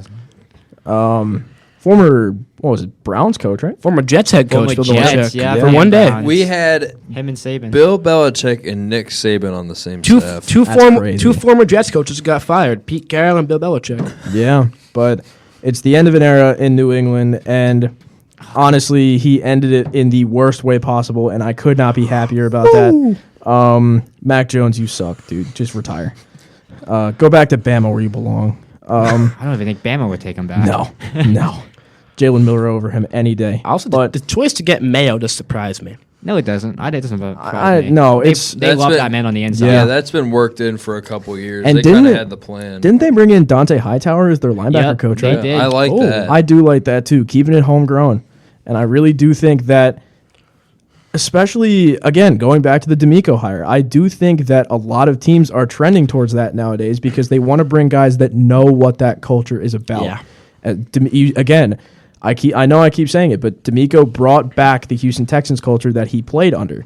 And I think also reword it as if they were a part of a horrible garbage culture, they know what that is and they know how to flip it Yeah. around Yes. to a good culture. yes, I and think that should be put that especially way. people like Hightower and Mayo definitely know what a winning culture is because they were under the reign of Bill Belichick, and they definitely know what winning seasons look like, and that's exactly what they need. Absolutely. But I'll say I think Belichick, the GM being gone, is big on Belichick, the coach being gone. yeah, Because he drafted terribly these past couple years. Whoa. He drafted terribly in the first 3 rounds. Yeah. Now. Yeah. you can catch him drafting Lad McConkey 5 overall.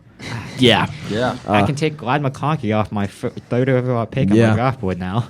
But onto, I think, what is going to be the most telling hire of all of these hires. Brandon Staley fired by the Chargers and bringing in Jim Harbaugh. This is going to be interesting. And I don't really think anybody knows how to feel about it yet. I like it. It's a good hire, especially coming off of a national championship winning season. Yeah, and I know that's in quotes. There should be an asterisk next to that. But he does know what it's like to be in big games. He was the coach for the Niners in the 2012 Super Bowl. That was the Blackout Bowl. And obviously he's been in the playoffs with Michigan, and he did just come off a national championship winning season, even if it was fraudulent. But I think this is definitely Jim Harbaugh's prove-it tenure. He has been a pretty storied head coach. Obviously, both of the Harbaugh brothers have been very storied head coaches in the NFL and in college. But I really do think this is the year, not necessarily the year, this is the tenure on a team that really shows whether it's him or the rosters they put around him. Well, the reason you can see it as a kind of a prove it, you have Justin Herbert. Yeah. Great young quarterback. A perennial MVP candidate. You're bringing in your DC and Jesse Minter onto your staff to fix the defense. Yes. How is that going to run? How is that going to work? Who are you going to bring in? I think I'm going to say this right now. Don't be shocked. I'm making sure this take is known on Thursday, February 15th. Bosa and Mack might both be gone. Yeah. Yeah. Don't be shocked. And I think that's the right move. Yeah, absolutely. I definitely get some those cap hits. space. Yeah. wanted And Joey instead of Bosa. on those two, build it around that whole defense. I've got a bit of an interesting take for this Chargers offseason. Don't be surprised if with their first, second, or third, I'd honestly say first or second, draft a running back. Wow. Really? Whoa. What happened with Eckler then? Eckler's gone. They would have I walked? think, yeah. He had a terrible year, and I don't think Spiller's good enough. And I really liked him at Texas A&M too. Spiller was good in college, but I just don't think he's that first string caliber NFL back. I mean, Who are you going to have him take? Derrick then? Henry, they could pick up Derrick Henry could- because you could see that. You could. Harbaugh loves his bruisers. you could see them taking Jonathan Brooks. He made Blake Corum. Blake Corum reunion question mark? No. No. Or I like this take better because I really wanted him to go to the Bengals this year, but I didn't realize he wasn't declaring until next year. I could see a Donovan Edwards reunion So next year. next year. Next year. I could see Donovan Edwards to the Chargers. I mean, the blue pill to your red pill If- draft running back is Saquon. No. I would not. Oh, Saquon's yeah, such a Saquon- risk. That Saquon hurts me to said look he at. wouldn't deny it. That He hurts me wants to look win. at. He wants to win. I know, but does. Saquon Barkley's going to be on IR for at least 5 weeks. That's a come to the guarantee. Bengals. It's a package deal. Chargers make the playoffs next year. It Oh, yeah. hurts to say. I'm on the Andrew It train. hurts to say, but they're gonna do it. I'm on the Andrew train. Yeah. But what do we think they do with their first round pick? I think receiver. I was gonna say receiver because What? Keenan Allen's I think getting either up there. receiver or a linebacker. I say there's no linebacker in the first round. Who? Is there? Eichenberg is the number 1 linebacker right now. Hey, Oh, let's go. that's, we like that's that. tragic. The troll in me wants to say, "Oh, they trade Justin Herbert and draft JJ," but that's not happening. It will be funny though. He's had to deal with JJ. Hey, JJ might go top 10 according to JJ, Harbaugh. JJ is wherever No. Derrick Henry goes, He's JJ not. is going. He's There is going- no- he's an going- awful There's no quarterback. way. He's going to a late. great He's going quarterback. late first round. Bro, JJ is the perfect complement to Derrick Henry. He's been handing the ball off to Blake Corum for the last 4 years. Well, you're He's calling got it- the rhythm At now. that point, just Calling bring him- Ryan Tannehill. Yeah, I was back. about to say. It's a younger Ryan Oh. Tannehill. Yeah. You get more years Yeah, out it's of like him. it's like Ryan Tannehill with a better looking girlfriend. Exactly. That's better than Ryan And a Tannehill. dad that hits on his girlfriend. That is so funny. You go from a frustrated dad to a frat boy. That's Yeah, pretty much. Yep. Yeah. But that kind of concludes the head coaching. Obviously, we're going to get on to some of the coordinators, the major ones. But I think 2 big ones to go over. Actually, 3 big ones to go over. Both of the Lions coordinators were retained. And I think that is massive for that Lions team because all of them want to run it back. got a few things to say about one of them. He's probably got a lot to Give say us about some Ben harsh words. Johnson on the plane. It's bad. said nah on the play. Some of the stuff because he already had. I think he had one interview with him already, and he wanted a bag because everyone else was getting a bag. Yeah. Everyone else got 6 years except Dan Quinn, which it blows my mind. I It's mean, Washington. do you know the last? No. I'm saying it blows my mind that these coaches are getting 6. Like the Harbaugh one, I understand. Yeah. But like, did you not see the Matt Rule thing go down? The John Gruden thing go down? You're stuck with that contract.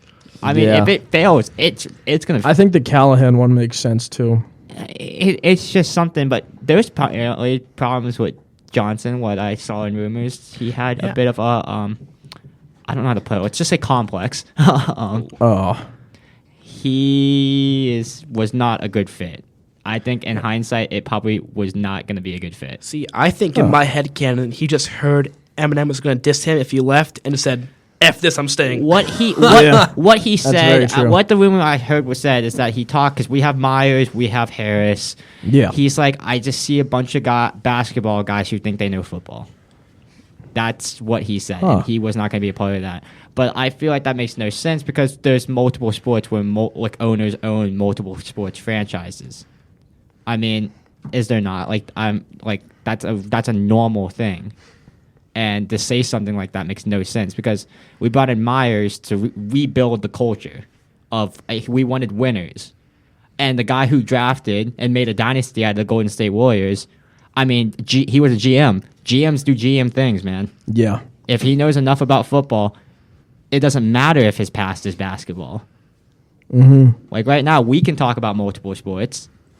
But like, does that mean we know more about one sport? Yes, but we also know stuff about other sports. That's what kind of boggles my mind about him saying that. Yeah.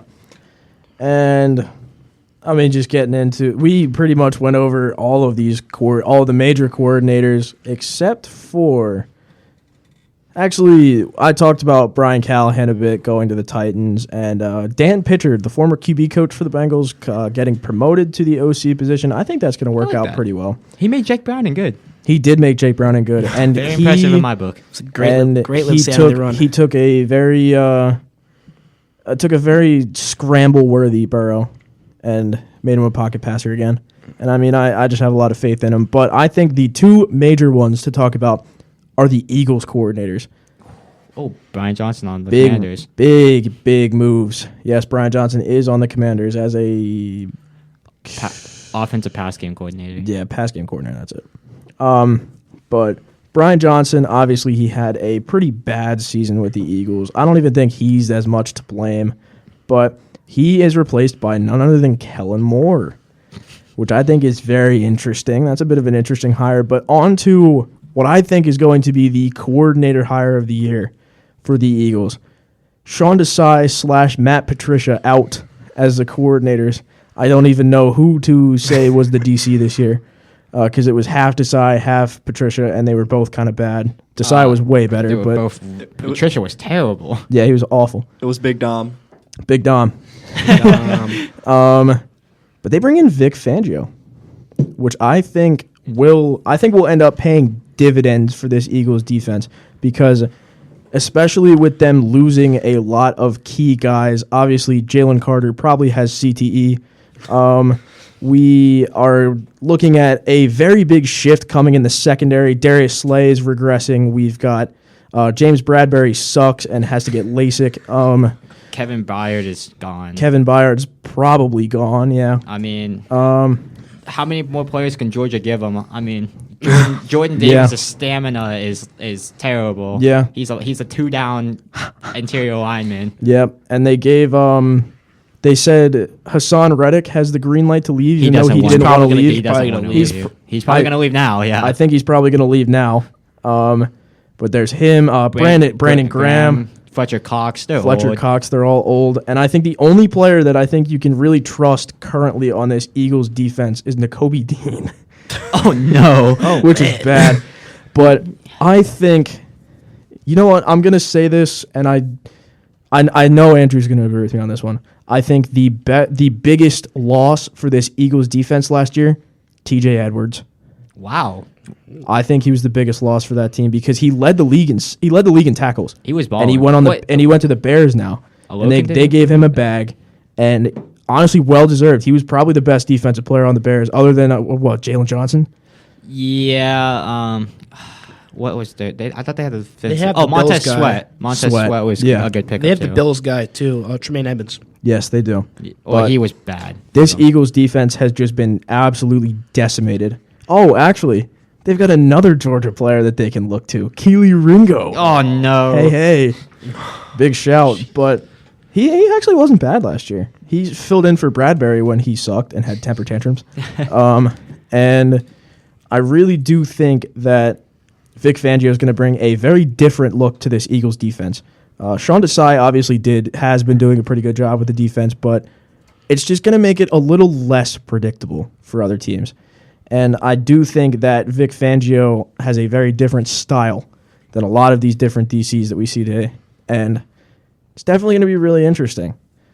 And I think the only other really noteworthy one, there's two other noteworthy ones in my opinion. Joe Barry getting fired. That is massive That's for huge. the Packers because he sucked. That He was defense is not even bad too. That defense that is defense is Panthers good. dropped 30 on him. Yeah. You have the biggest Packer fan in you, Alexander. Yeah, and bringing in former Boston College head coach Jeff Hafley, which is going to be a bit of an experiment. I know Andrew's getting a little heated over there. You gave a little weird look. No, I mean it's very interesting seeing Yeah. the college to just leaving your team like that. Yeah. But I really do think that the only other really noteworthy one, in my opinion, which is going to be very interesting, especially about what JSN said about him. Bears offensive coordinator Luke Getsy is out, and Shane Waldron is in. And I know JSN on a podcast had something to say about that, and that's been going kind of viral recently. And it's just like, oh, yeah, good luck. And it's like, next question. And I don't know. Have you guys seen that? Have you guys seen that podcast clip? Enjoy Caleb. Yeah. I've been watching the Micah Parsons one. Yeah, the Micah Parsons one is the CJ Stroud episode is really good. Yeah. I dropped 40 on Hami. Who wasn't even guarding him. Yeah. And I mean, you've got other ones like Bill O'Brien out as the Patriots OC. He was going to be the Ohio State OC, and then Boston College swooped in and was like, nope. And Alex Van Pelt is their new OC, which I think, both of the coordinators changing for the Patriots. It's going to be really interesting to see what this team does. It needed to happen, though. It did need to happen. I mean, with Van Pelt, I think what he did with Baker for a couple years, I think really wasn't the worst. And then obviously with the Deshaun tenure, I mean, when he was playing good. Like this past season before he got injured and his injury started to give up to him, he was playing pretty good. I really think, though, for the Patriots, if you get like a guy, I mean, say Gabe's Commanders take Jaden Daniels. Let me think. Yeah, say like Drake May. We'll put Drake May in the system. He could do some work with him. I really think Drake May could be really good under Van Pelt. I really have nothing against Van Pelt. Really, Yeah. I think it's a good hire for him. Yeah, I do think he will end up being a good OC for this Patriots team. But that about does it for the coaching carousel. And we have what? You're missing one. We're missing one? It's from my team. We got a new Where OC. Oh, you did? Oh, yeah, you did. Ken Dorsey. Ken Dorsey. That's right. Oh, good luck. And Good luck with gonna never. be- I'm fine gonna with be that. interesting. Is he I going to think use it's a Nick good Chubb? hire. Yes, he will use Nick Chubb. Something I Sure want about to. that. Something you guys, I want to. you guys will riot if they don't use Nick Chubb. He's coming back. End of story. Next question. Yeah. No, but I mean, when he first got fired in Buffalo, I think he was a scapegoat.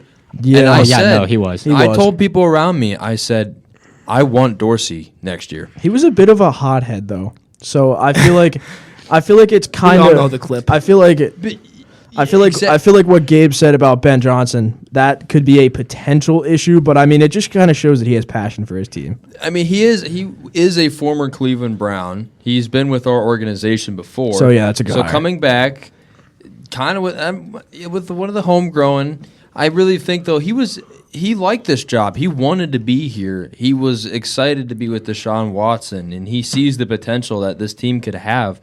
And I really think under Dorsey's philosophy, and he's not playing with a quarterback like Allen that'll just try and be hero ball Yeah, a little 24/7. gunslinger. I really think using his system, I think we could see a well-developed Cleveland Browns offense, and I think that's something I think me and Andrew, I think, are really excited about. So I really think it was a great hire. I think it was either him or Kellen Moore, and then obviously Moore went to the Eagles. That's when I kind of knew it was only Dorsey. So it was a good hire. And then we also hired a new offensive line coach, former Seattle. Yeah. From Seattle. So I think we did pretty good. And then also Deuce Staley. John, I know you're mad about that one. It was either the Browns or the Jets, and we got him. I mean, he's really good with reputation with running backs. Yeah, we didn't do much on our staff, so We did good. Yeah. I mean, they kind of want to keep the staff. Yeah. All right, let's get a little past our main part of the segment with the coaches. We're just any NFL news. We saw a tweet from our recently talked about man of the hour, Antonio Brown, saying, "Kadarius Toney, happy CTE day, Oh, my God. happy Valentine's Day, hashtag CTE." I'll drop anything for you. I'll drop anything for you. And I love the Mike Tomlin one. Oh, the Tomlin there were one's a few great. I put up for Antonio Brown for 9 years, so I can put up with you. Charlie, we talked about Geno and his roster bonus. We Yeah. talked about Wilkes. Yeah. I'm trying to think. There's not necessarily too much. I think obviously with the combine coming up, and then soon after that, free agency. I really think Some of these teams that know they need to upgrade, like I'm going to say for like example, Chicago with their cap space, and Commanders, you as well, Gabe. Oh, I got some news for you guys from earlier. Per Marino, Amon St. Brown and the Lions talking about a big extension right now. I mean, we kind of saw that coming. got but it. Yeah, Yeah. it makes It's sense, good for them, but it's though. really It good is for them. really It's good. good to Yeah, know we're that they're intact. locking. He it's- can remember Yeah. the contract numbers of all the receivers now that are higher than him. Over me? He's got like a Jimmy Butler vibe Harris there. over I mean, he's like, why do they pick over me? I'm like, man, did you not look at your combine? At some point, he's just going to be like, Justin Jefferson over me. It's a spectrum, right? On the good end is Jimmy Butler. On the bad end is Josh Rosen. Oh no. But yeah, I think the only other news around the NFL would be what happened in KC about the parade. Oh God, That's our hearts go out to all the people who were affected in the Kansas City shooting. It seems like just why would you do something like that? I think really now what it comes down to is our legislator. What are you doing? Yeah. Why Get on is this top of that. Why is this still happening where people can't go to big events or even schools Yeah. and not have to worry about it? Why can we not just be better? I wish I had to worry about that as a Philly sports fan. But it's just be like, better. You just have to be better. It's just there's no room for this, especially as sports fans. We all need to just come together and celebrate for the team that has won and just move on with our lives. There's nothing is that important. Yep, I heard it was it was supposedly over some dispute, but what dispute? What needs what that requires resolution? that? Yeah. I think it needs to be on everybody's part. Do better, Yeah. especially with our legislatures right now trying to pass gun laws. Be better. Yeah. And I think end of story. But still, condolences go out to everybody. Mm-hmm. It needs to end. Yeah. Well, I don't know how that, like, I know how it happens, but, like, why? Yeah. It just makes Like, I don't no want to sense. get, I don't want to get into it, but just like, Just it's why? rhetorical, but, like, why? Yeah. Just why? I think need to be better. End of story. Yeah. So condolences again going out to everybody Mm-hmm. in the Kansas City area. Yeah. And let's make it a little happier on this note. We have gotten the official teaser trailer for EA Sports College Football. Yeah. Finally. My life is finally complete. South Alabama's going to the It chip. has been Vandy, it's get what ready to 11 look years again. in the making? Yeah. It's 11 years in the Well, making. not in the making, but, like, 11 years since the last one. Because they made 14 and 13. It's I a think- long time coming. Looking at some of the trailer and like you see just some of what they're cooking up, it looks good. It does It look looks good. really good. I think it's It does because look it's a good. completely different team from who does Madden. So Yeah. it has nothing to do with it. I really think though, Thankfully. is it going to be different graphics? Is it under I still that hope. Frostbite engine? I think it is still under Yeah, frostbite. they use the same thing. It's just it's gonna. I think it's gonna be a lot of work because Oh, they got so many teams, so Definitely. many things. It's Yeah. supposed to be like a specific school crowd noise, chants. Unis, I mean, That's so cool. I think they had and insurance. what I was think the they're date trying on to, the it's like Yeah. Virginia Tech Sadman. I think they're trying to do that. That'll be awesome if that does end up happening. That'll be great. It gives each school its own unique.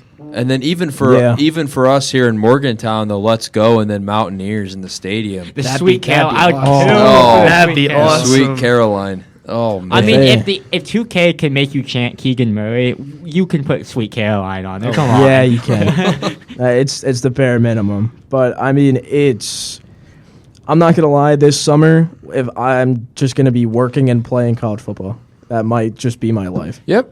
I think that's I'd gonna be fine with most that. people's lives. Yep, Yeah, have a full-time job and play. I don't think so. EA Yeah. college football 25. that's the life. It's 25. That's what it's yeah. called. Yeah. I think I might be working for the Blackberries this summer. So. Hey. There we go. Yeah, make sure if you are in the Morgantown area to tune in to what is coming up for the baseball team. We are looking to make it big this year, and especially with the up and coming number 1 ranked prospect in the 2024 draft class. Future Guardian. Okay, Please. let's not talk about that. Please. JJ Weatherholt, That's Jesus Weatherholt for you. Jesus Shuttlesworth, Both JJ J stand Weatherholt. for Jesus. I don't think. Yeah, it's double Jesus. It'll be special watching them this year. Jesus. Shut up. It's Jesus. It'll Weatherholt. be fun. Yeah. Real quick though, obviously we brought up about it with Brian going to Boston College, but how about Ohio State getting Chip Kelly? Andrew, I want to hear about this, Andrew. I'm curious. That's- What are you thinking? It was funny hearing a Michigan friend of mine laughing about Bill O'Brien leaving, and then Chip Kelly comes in and still a little bit more laughing, but it's like, no, Chip Kelly's not that bad of a coach. He's a good coach. He's an upgrade over O'Brien. What are we doing He here? is an upgrade over O'Brien, but like, Yeah, I think it was a good is hire. it the best you could have done? Who else are you going to get this late in the cycle? I don't know. That seems like a you guys problem. I mean, I was maybe thinking like Vrabel, but like no, it's such a Nick proven. Saban. It's such a prove You it guys year. shouldn't have took so long. Yeah. It was such a prove it year. I think you kind of have to. It's all in. It's Yeah, all in. it's I the would all-in say year. you guys have a bright future with your prospects. Oh, it's gonna be. With your athletes, I would say. Yeah. If they don't transfer, like Quinn Ewers Don't remind or me. anyone else who doesn't get playing time at Ohio Yeah. State. It's win a Yeah. natty or get out, Ryan Day. I mean, would you guys be mad if he was out? All right, here's a hypothetical question for you, Andrew, since you're so gung-ho. If you make it to a national championship and lose, do you fire him? Depends. I need the context around the losing. That's You guys the big lose thing. to Say you have an undefeated season and you lose in the Natty. But like, is the other? Yes, is Ohio let's State say expected Georgia? to win? Let's say Texas. You Let's first the Texas say team. let's say yes. Let's Texas- say they're Texas is let's a say good they're game. favored by 3.5. Knowing the way Ryan Day has lost those games, yes, I You'd want him out. It's another But 10 then, or but 3. then again, I've been an anti-Ryan Day guy. Interesting point. Interesting that you say that because with that same circumstance, I think you can look at that same circumstance with the same as Shanahan. Yeah. I think you look at that the can. same way. You get to that point and you get to a certain threshold in the season and you can't get it done for so many years in a row. You have to look at different options. I think Day's giving up his play calling duties this year, though. I Yeah. think that's what's very That's different big. about it now. You can't really put as much blame now on Day, but I think how he recruits, and I really think with our defensive coaching staff and obviously Brian Hartline getting Jeremiah Smith, number 1 receiver. Obviously, I'm excited to see him play. I think he'll be really good. I just think though, I think Chip Kelly was the right hire in Yeah. the situation that if he was available, like he chose to leave. He chose to leave UCLA, which I Yeah. thought was very interesting. That is a bit of an interesting call. And even fun fact, I believe Ryan Day was a player under Chip Kelly when he coached. Didn't Dante Moore transfer? Was Yeah. it Yeah, I beca- think was so. it because of Kelly? Was it because I of think Kelly leaving? Oregon, right? Or did he do it Playing before? time, I thought. Yeah, Playing it was time? Playing time, playing yeah. time. Oh, that's right. He's going to get less playing time in I've Oregon. been seeing a lot of college head coaches That's a get big- up and leave. Yeah. Halfley, Chip Kelly. Yeah. Will we see the first double transfer ever in the same season? Will he go to Oregon and be like, nope, I'm going to get overshadowed? I don't know Isn't it, why he went there. Dylan Gabriel's It's there now. Gabe's boy. Yeah, it's Yep. Dylan Gabriel. Yeah. That is my guy. It's Yeah. not just because we share a name. Yeah. It's because anyone who beats Texas I got my hook. Yes. Fair enough. All right. We should probably end it off there. But before we end it off, since the football season is coming to an end, we are going to be mixing in a couple of different sport episodes. We are going to be branching out a little bit from football, and we are going to be starting to talk about the NBA. And I really think it's going to be a little interesting because obviously we're going to go to football For drafts and free around the agency. combine, around the Yeah. draft. We're obviously going to come in for episodes for that. March Madness special. Yes, but we are Yes. going to be having a March Madness special. But as for now, look out for the future. We've got a lot of fun episodes planned for you guys. Sorry about getting them out. Hopefully they will be out by the time you guys are hearing this. It will be out by the time you guys are hearing Fingers this. crossed. I didn't want to say that. I knew it sounded wrong the second I was saying it. But thank you guys for being so patient with us. Thank you guys for tuning in as always. And thank you for listening to episode 15 of Stirring the Pot. Peace out, everybody. Peace out.